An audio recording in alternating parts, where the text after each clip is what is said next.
Само преди по-малко от 3 века нашия свят е бил напълно различен и нашите предшественици са били част от една велика цивилизация. Цивилизация с обща култура, общи идеи, стремежи и език. Цивилизация с съвсем различен мироглед и познания относно истинската същност на нашия свят. Потопихме се поне за малко в този не толкова далечен свят от миналото. Светът на великият стар световен ред, в който е царувала любовта и добротата. Свят на красота и хармония, без познатите ни днес държави, граници, войни и религии. Свят на свободната енергия, в който ние хората сме били единни и сме почитали Творецът Създател. Свят на съвършенство, който едва ли ще сме в състояние да си върнем отново, освен ако, но за това по-късно. И съвсем не е важно как се е наричал този свят. Атлантида, Хиперборея, Тартария, а защо не и Велика България. Разрушен е един прекрасен свят, Божият свят, за да бъде изграден техния заробващ, манипулиран, фалшив, контролиран свят. Нямаше да могат да постигнат всичко това, ако не бяха измислили точната формула, фундаментът, около който да изградят основата на техният фалшив исторически разказ и заробваща матрица, а именно хелиоцентризма.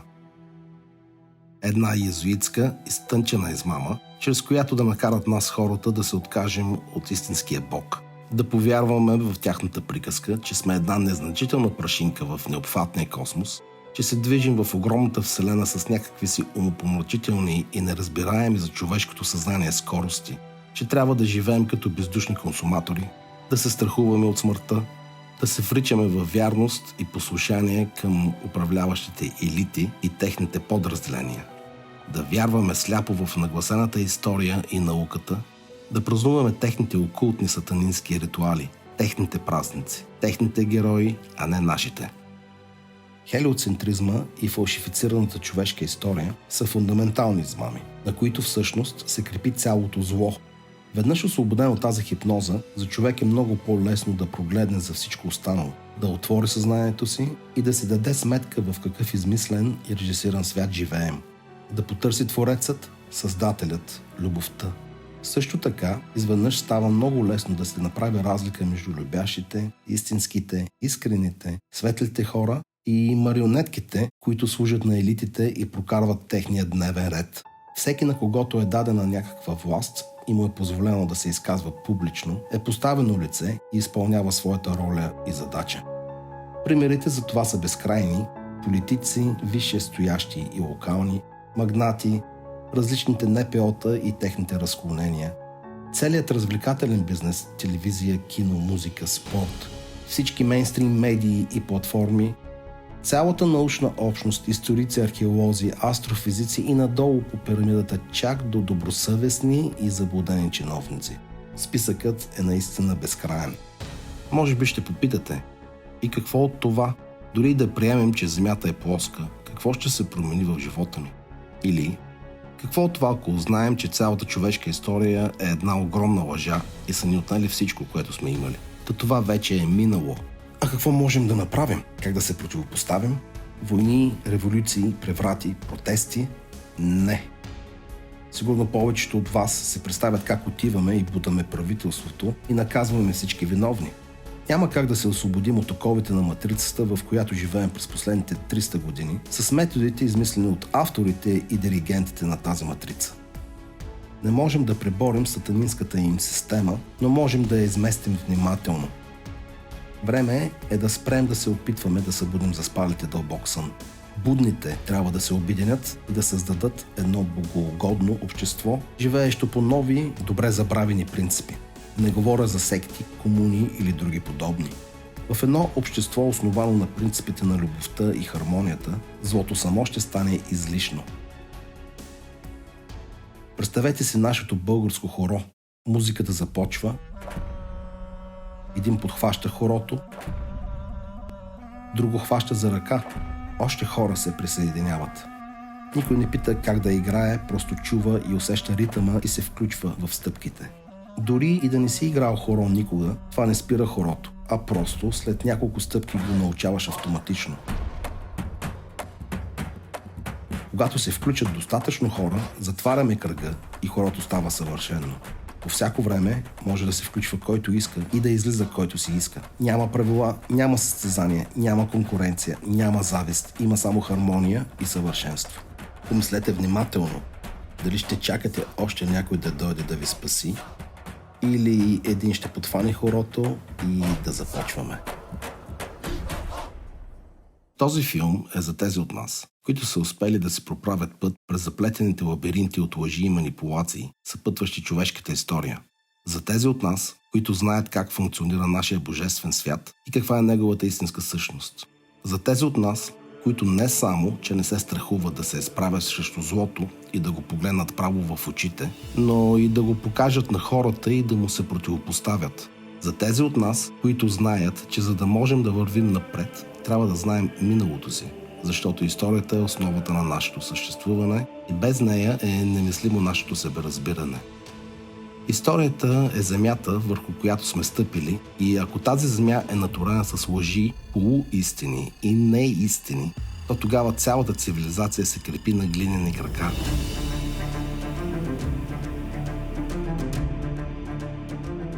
Затова е наш дълг да тръгнем на поход към истината, въоръжени с новите знания, с които разполагаме днес. Вече знаем, че около краят на 18 и началото на 19 век в световен мащаб се е случило едно събитие, което е променило драстично хода на историята и е тласнало човешката цивилизация към създаването на един нов световен ред.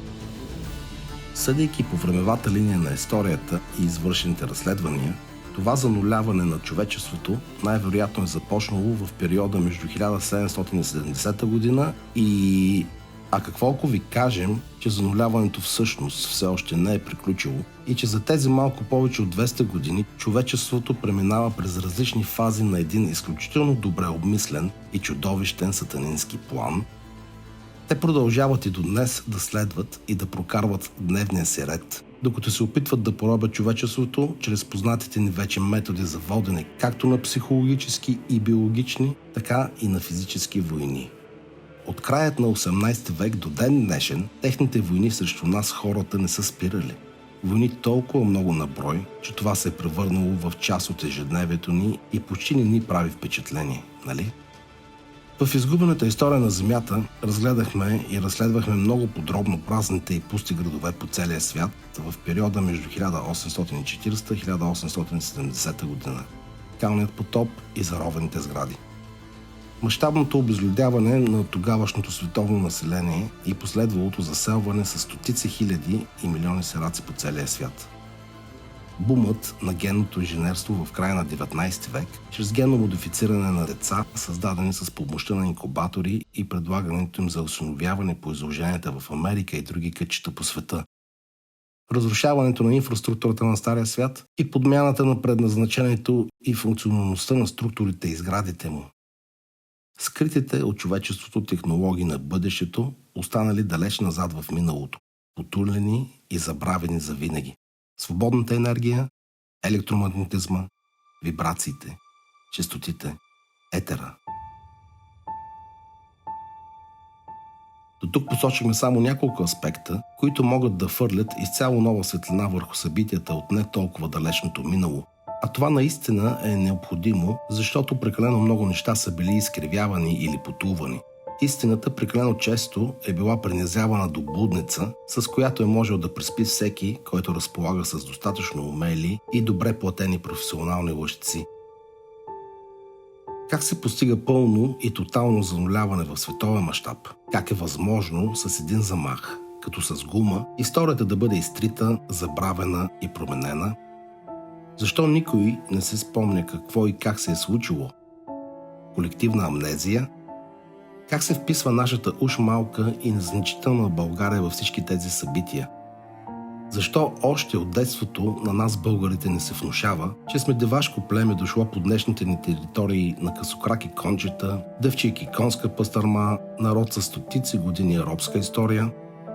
Кой и кога ни е поробил всъщност? Кой и от какво ни е освободил? Кой и защо има интерес да ни заличи като народ? Изобщо знаем ли нещо за истинските си корени и история? Въпросите са много, а отговорите малко. За сега.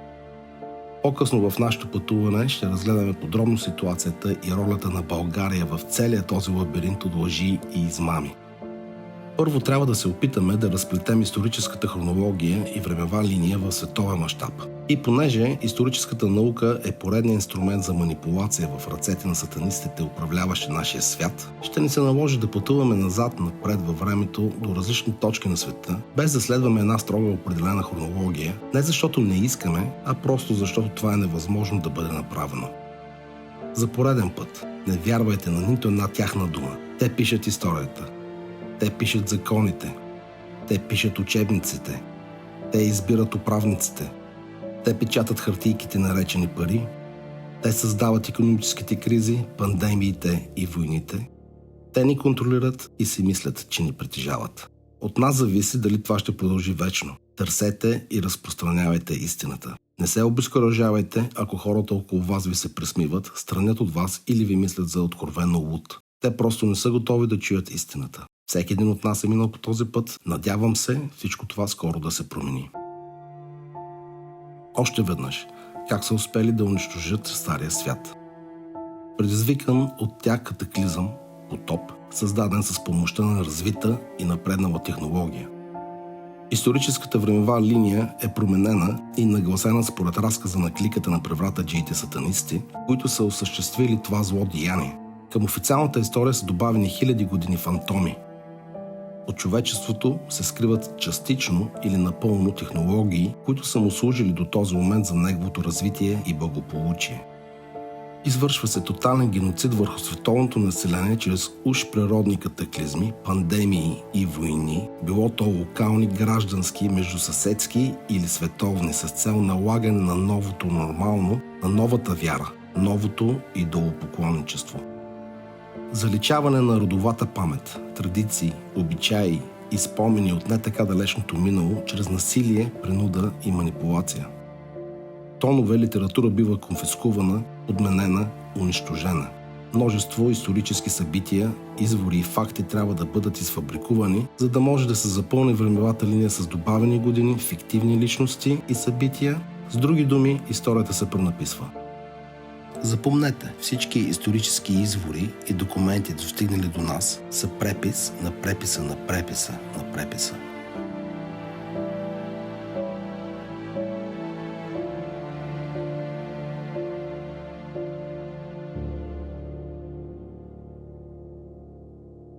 Възможно ли е да не знаем в коя година всъщност живеем днес? Възможно ли е цифровото обозначение на годините да е погрешно или умишлено променено? Има ли начин да не знаем точната астрономическа епоха, в която се намираме? За да отговорим на тези въпроси, ще трябва да разгледаме какво означава прецесия и какво представлява една астрономическа епоха. Както знаем, сатанистите, контролиращи нашия свят, са майстори на обратното инженерство. Те винаги не представят света не такъв какъвто е всъщност, а чрез техните изкривени и нагласени формули и теории, смесвайки лъжи с добре подбрани истини. Те твърдят, че Земята извършва 3 движения. Денонощно движение. Земята се върти около собствената си ос с над 1600 км в час и извършва един пълен оборот около нея за 24 часа. Годишно движение. Земята се върти около Слънцето с над 108 000 км в час и извършва един пълен оборот около него за приблизително 365 дни. Прецесия. Земната ос извършва колебливо, променливо движение около оста на еклиптиката, обратно на посоката на движение на Земята около Слънцето за около 26 000 години. Това, което съвременната наука нарича прецесия на земната ос, предизвиква смяната на астрономическите епохи според тях. Самата смяна на епохите е общоизвестен факт, но каква е истинската причина за това? Една астрономическа епоха се равнява на 2160 години, а една велика астрономическа година е 26 000 години. Това означава, че по време на пролетното равноденствие Слънцето се намира в различно съзвездие от зодиака на всеки 2160 години. Причината обаче за изместването на съзвездията на небосвода или това, което се нарича прецесия на равноденствията, не е всъщност недоказуемото и променливо движение на мислената земна ос, а постоянното въртене на звездите около нашата стационарна Земя. Позициите на звездите са фиксирани във водите отвъд небосвода. Те се въртят около неподвижната полярна звезда, обратно на часовниковата стрелка с 1 градус на всеки 4 минути, което от своя страна означава, че се извъртат с 15 градуса на всеки час. Така звездите правят едно пълно завъртане на 360 градуса за 24 часа около полярната звезда и никога не се отклоняват от маршрута си. Но на всеки 72 години всички съзвездия заедно се изместват от фиксираната си позиция с 1 градус обратно на часовниковата стрелка спрямо неподвижната Земя. А за 2160 години изместването е с 30 градуса и точно това предизвиква смяната на астрономическите епохи. За повече подробности за това как функционира нашия свят като един съвършен часовников механизъм, гледайте 7 епизод на изгубената история на Земята. Тук ще се спрем само на смяната на астрономическите епохи, защото това е важно за нашия разказ. Дали в момента сме на прага да преминем от епохата на риби в епохата на водолей, както се твърди?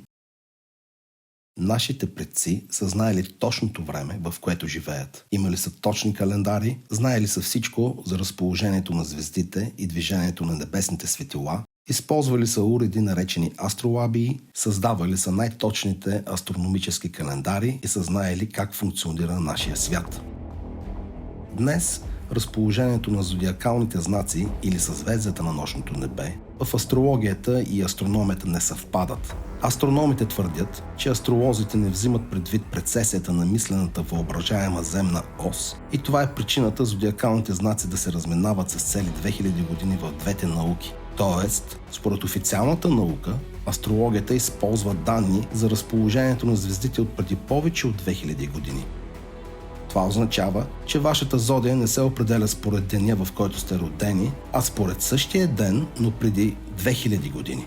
Например, човек роден в зодия Овен не е Овен, а е Риби според астрономията. Един телец не е телец, а е Овен и така нататък. Луда работа, нали? Объркахте ли се?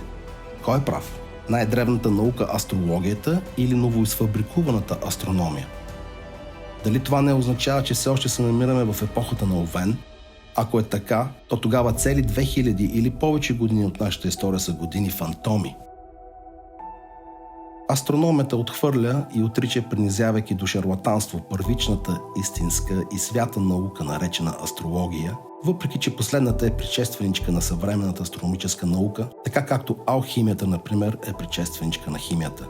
Но ето какво заявява Джей Пи Морган, един от високопоставените превратаджии, така наречени елити и участник в създаването на техния нов световен ред. Милионерите не използват астрологията, а само милиардерите. Дали роденият на 17 април Джей Пи Морган, изказвайки това твърдение, е знаел, че според астрономията всъщност е Риби, а не Овен? Дали това е щяло да промени жизнения му път и от милиардер да стане просяк? Съмнявам се. Той със сигурност е знаел, че е Овен и нищо друго. Риби, ха? Добре, да продължим. Да не забравяме, че те държат ключа към всички знания. Кога започва фалшификацията? През 1919 година е създаден Международния астрономически съюз, който обединява националните астрономически общества от целия свят. Самият астрономически съюз е член на Международния съвет на научните съюзи, а всички те заедно са под егидата на ООН, Организацията на обединените нации. Нали знаете, същата тази организация е създадена от Ротшилдови с цел тотален контрол. Астрономическият съюз има пълен монопол върху всичко свързано с астрономията и, разбира се, всички училища, университети и средства за масова информация повтарят като папагали наложената и спусната отгоре догма.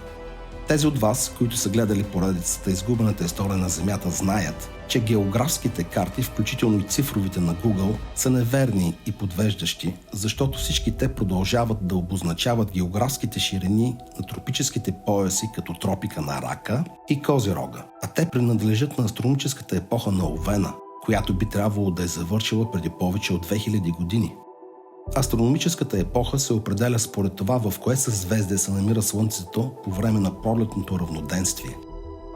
Нашите предци са използвали инструмента астролабия, чрез който са успявали да установят точната позиция на Слънцето спрямо съзвездията през деня.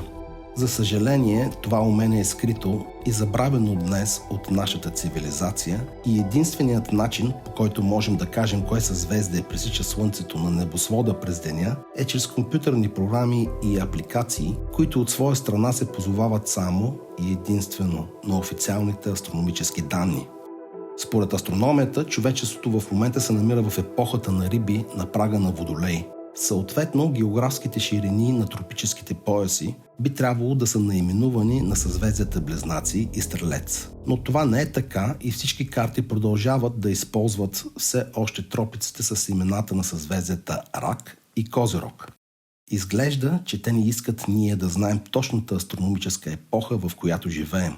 Как иначе биха добавили безнаказано хиляди години към нашата история? Сега разбирате ли вече защо е бил създаден Международния астрономически съюз, изцяло контролиран от ООН? Теорията за стотиците и хиляди добавени години към човешката история не би трябвало вече да звучи като поредната конспиративна измишльотина, след като чуете и видите това. Има множество независими учени, които го доказват чрез астрономически, археологически и геоложки изследвания. На стотици и хиляди артефакти, останали недокоснати и нередактирани от властващата пасмина, нашите предшественици са изписвали или гравирали точната година. На монети и медали, върху картини, гравюри и други художествени произведения,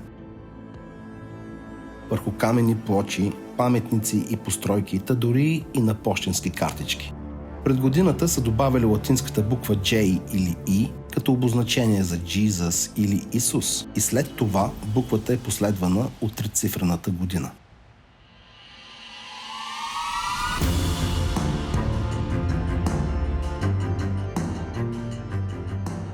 Историците неглижират оцелелите артефакти и тълкуват подобно изписване на годината като 1648 година вместо J648. Подобни обозначения се срещат навсякъде, но се премълчават, унищожават или се усмиват. В някои случаи нашите предшественици не са прибавили буквите J или E, а са изписвали направо годината, както в този случай, например. Този общо приет начин за изписване на годината постепенно бива потиснат, смачкан и изкоренен от съзнанието на хората. Някъде около началото на 19 век вече е наложено и прието пред трицифрената година да се изписва числото 1 и всички наши писмени документи и артефакти от този период потвърждават това. Само чрез тази манипулация превратаджиите на новия световен ред са добавили цели 1000 години към историята. Защо са го направили? Историята има нужда от дати, за да звучи достоверно. На тях са им трябвали много фиктивни години, в които да наместят измислените от тях събития и така да предпишат всички заслуги на миналото на човешката история на себе си, да премахнат знанията за развитието на нашата цивилизация и да заблудят, объркат и измамят човечеството относно истинския смисъл на неговата същност. Ще се върнем на това по-късно в нашето пътуване и ще разгледаме подробно тази тема. Днес всички ние знаем, че годината, в която живеем е 2024, нали? Би трябвало да се напълно луд, за да твърдиш нещо друго. Но вижте на какво попаднахме, ровейки се в българските исторически архиви. Имайте предвид, че большинството от писмените документи от това време са надписани политически коректно и така както е било прието. Но все пак има останал един много малък процент озадачаващи документи, промъкнали се през месомелачката на цензурата. Това невежество ли е или отказ за подчинение? Вижте сами.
Знам, това е нереално.